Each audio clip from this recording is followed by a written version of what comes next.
This is the donor car. I'm out here in Paso Robles, California.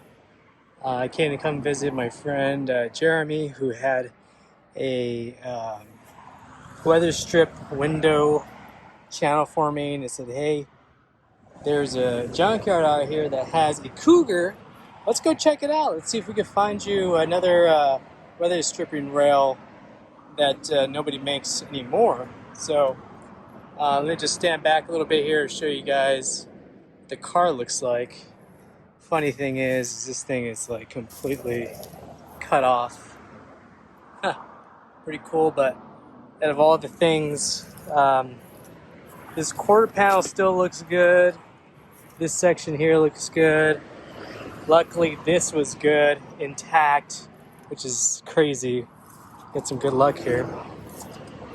This fender's beat up already, so that's not good.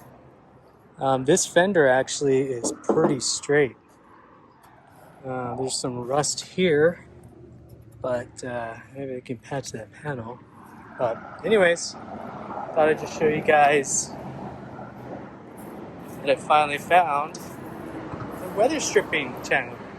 Now let's see how much they're gonna charge me for this. Wah, wah, wah.